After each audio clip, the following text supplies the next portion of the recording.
Hi, I'm Elliot Manning, Managing Director of Kayman Recruitment. We're based in London and the US. With me today, I've got Ridha, who is based out in Austin, Texas for Premier, Ridha, I've worked with him for quite some time now and just wanted to go through some questions with him, see how he's getting on, see how he was getting on and what his plans are moving forward. But take it away, Ridha, if you want to introduce yourself. Yeah, sure thing. So yeah, thanks for inviting me on, Elliot. We've known each other for a good year and then some, the two of us. We initially talked about the opportunity that I'm now in, so I appreciate all your help in getting me to where I wanted to be. I've been in recruitment now 13 years in July, so just shy of that kind of landmark in my Yeah. perspective. Over the last 4 years, I've been here in Texas. Prior to that, I spent time in the UK, both Scotland and England. I'm originally from Edinburgh. And I think for me, the biggest thing, the reason that I wanted to be in recruitment in the first place all those years ago was to be in a position to move internationally. The initial focus for me was Australia. And then I did a bit of digging and realized it's pretty far away. So decided a few years ago that the US was a little bit more achievable in terms of time zones and travel and so on. So yeah, 4 years I've been here in Texas as of next month as well. Amazing. Wow. So tell me about like the last 12 months before COVID and, the transition obviously to a new role and, kind of where you're at with, building out what you've got and where you've built out before kind of thing. So for me personally, I've been in a very different situation. If we go back 12 months to when you and I first connected, I was in an individual contributor position. I still am. But at the time I was working with another firm who had been out here for a number of years. For me, what was important when we first spoke was to be involved in something fresh, something new, a new challenge where our organization was looking to expand their presence further in the US. That led me into this opportunity that I'm now part of here at Premier Group. I moved into Premier Group just earlier on this year, back in February. My role was very much intertwined with launching a new office here in Austin. The business have had operations in the US over the last 3 years, namely their New York office, which is doing very well. But Texas was always very closely aligned to Premier's international expansion plans. And it complements the existing US presence that we have up in New York. For me, there's been quite significant change in direction in my day-to-day, just given the role that I do have, and this is pre-COVID. So when we started to more recently kind of course correct due to the effects of the pandemic, there was almost some constants in that change. I think that's kind of better prepared me and better prepared us as a unit to move forward in a positive manner. Fine. So like when you move forward, and we'll go to that afterwards, but your plan is to manage a team, to have responsibility over people. How do you think that's going to be so different to being an individual contributor? Like, are you kind of, how have you prepared for that? So out of the last 13 years, I would say 9 or 10 of which I have been responsible for a team. That team has ranged from 2 consultants to 5 at its peak. And when I was in my previous role, I did have a small team around me that I could support and help them kind of grow as well. So since joining, I do have another consultant with me here, an experienced professional who's been focused on separate markets. He actually joined us 3 weeks into us launching in Austin. But bigger picture, obviously there's going to be some change there when it comes to people that we've yet to bring on board. And I think I've never had, more than 5 people that I've been responsible for. So definitely looking to kind of push myself out of my comfort zone somewhat, ideally get that up to double figures, by the end of the year, early next year. Amazing. So who's helped you with this sort of guidance in terms of management? Like, was it something that came naturally to you? Was it something that you did research on, you read books, listened to podcasts? Like how have you developed, let's say?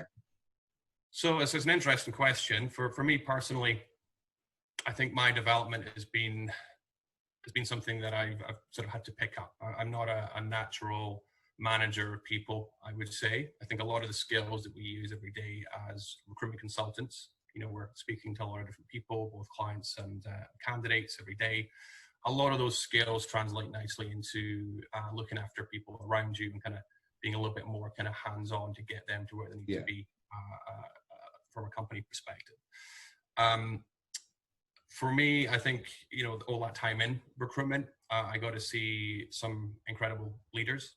I was very close to, previous kind of CEOs and VPs of respective offices. And I got to see how it was done well. I also got to see, maybe things that I didn't think went as well as I would have liked them to. Yeah. So it's kind of been from that experience that I've tried to take those tools into the new role. But it is a constant evolution. Yeah. The way in which we integrate now as a business versus 3 months ago is completely different. Yeah. Despite this lovely background I have, I am still sat at home and probably will be. Never have known if you didn't say that. I wasn't going to tell anyone. Really close. So tell me something, what's the hardest thing you think from being, we went through like an individual, recruiter to having responsibility? What's the hardest transition that you have found since, having done that before and doing it, moving forward? For me, it's just trying to organize my time better, because I still do have clients and candidates that I work with on a day-to-day basis. I want to continue to keep that going as long as possible, because it makes me more relevant to those that are around me that I'm looking to manage on a day-to-day. But that's definitely been the most challenging thing for me personally. There's only so many hours in a day. Yeah. I still have my own objectives that I want to meet. I still have my own financial targets. Got a nice dog in the background barking there. Yeah. No, it's fine. A dog's at home right now. There's constants there as well. But yeah, for me, I think that's been the biggest piece. I can relate to people that I'm managing, because I'm doing a job. I'm not telling them to do something and not be able to show how it is done from my own perspective as well. So yeah, I think, moving forward as we grow, I'm wanting to ensure there's still time for me to be hands-on. Fine. Okay, no problem. So tell me, how's the unfortunate past sort of 12 weeks been for you? And, in the role that you're in and the responsibility that you have, how have you, managed? Well, I've actually got more hair than I used to have. Despite the kind of initial, knee jerk that a lot of people had, and probably a lot of follicles that were lost during that period. Yeah. For me personally, that first 2-3 weeks with that uncertainty that every market faced was pretty horrendous. It was difficult for everyone in this industry, but also in pretty much every industry that's out there. Once the kind of reality of what our new work environment is sort of set in place, and we started to get better with that organization, those kind of day-to-day sort of transitions that we've had to do, more collaborative tools, more communication tools that we've never used before, lots and lots of issues with IT trying to make it all work as well. Yeah. But it has been difficult, and I think if we look at the pros and cons from this whole work from home revolution that we find ourselves in at the moment, I think we're all delighted that we don't have that commute day to day. We can use our time more productively because of that. But the real challenge, I think, for me personally, taking out the day to day work that we do, is trying to separate your work and your home life. You are now intertwined. Trying to understand when to start and when to stop working has been difficult. And it's been a problem for me at the best of times. Like, all of our consultants will have, laptops and mobile phones to use on the go. And again, there's never enough hours in the day. But I think the positives that I've seen in the last few weeks in particular, once we got over the initial uncertainty, which obviously led to a slowdown for a lot of existing clients, we also saw a huge uptick in a lot of core industries. So, e-commerce, supply chain, logistics, engineering, healthcare, insurance, payment providers. All of these particular industries saw a huge dramatic increase in traffic, and therefore, have required a lot more people than they thought they probably would have at this time last year. Another thing as well is companies that have been perhaps ahead of the curve, where they've had more distributed teams, they've got working from home, or it's encouraged. They've been in a better position to kind of navigate that storm with the internal processes already being out. For me personally, the thing I've been most impressed with is how the entire business has become closer. We have 7 offices across 3 countries, and trying to normally have that interaction with your colleagues across the globe isn't something we would see that often. But we've got regular catch up with our peers across the globe. There's more transparency. Best practice is being shared on a day-to-day basis. And we're still able to have a lot of fun with company events, happy hours, cook-along, quizzes. I think we've played every single game you can imagine remotely in the last 12 weeks as well. They still don't get boring though. There's still something to look forward to at the end of the week. Oh, for sure. We're doing it every day. Every day, wow. Yeah. I mean, there's extra hours in the day for sure. Yeah. But we're trying to have as much fun as we can do. There's work to be done. Of course, we've all got our objectives. Right. And as a business as well, I did the numbers tail end of last week, and we've seen a huge increase in success rates of contingency engagements. We were running as a business a pretty reasonable 73% of roles being converted into positive placements. Yeah. And now in the last 12 weeks, we're up to 92%, which is great. We launched a new product suite in the middle of all this. We had a rebranding in the middle of all this. Kind of crazy stuff to go on once there's already so much change going on. But we found that to be really well received. We've also tripled our retained hires as well across our clients. So onwards and upwards to my next question. What's the plan for the next 3-6 months for you? Yeah, it's a great question. And obviously it's a question I'll ask my clients quite a lot as well on a day-to-day. Yeah. There's a variety of responses to that, as you can imagine. I think, looking closer to home, still looking to continue to further expand our presence here in Austin. The same can be said for New York and every other office that we operate globally as well. We're looking to engage as much as possible by sharing best practice with the market, continuing to ensure that our clients have access to the best talent across the country. Yeah. We will, as a unit, continue to review internal processes, collaboration and communication tools, and continue to evolve with the market. I don't think we're done with change as things stand. There's going to be a lot of change to come. And we want to make sure we're on the right sort of side of that. We're adapting as quickly as possible. And you guys out in Texas are going to be hiring, I'm assuming, at some point this year. So for anyone listening, that's in Austin, in Texas, what would you, what can you sort of pass the message on to tell them? Well, from my point of view, I've worked in various different environments, both in Europe and here in the States. The leadership perspective that I get to interact with on a day-to-day basis, and any of my future colleagues will have access to, is so different to what I've been exposed to before. There's a lot more support. There's a lot more sort of positive energy. Yeah.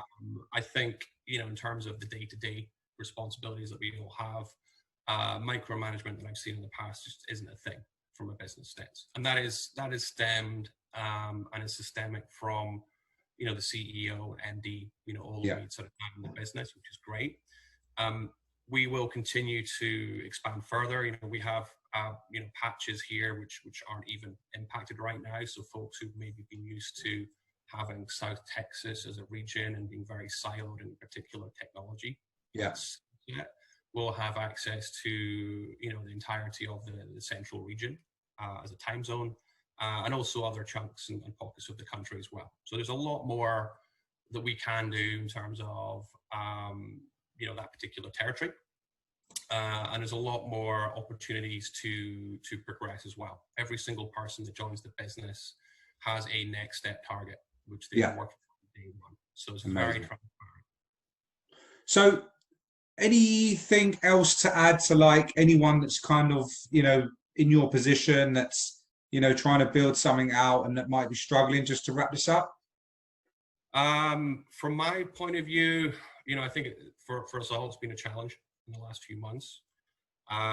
We've been through challenges before. We'll go through challenges in the future. It's the beast.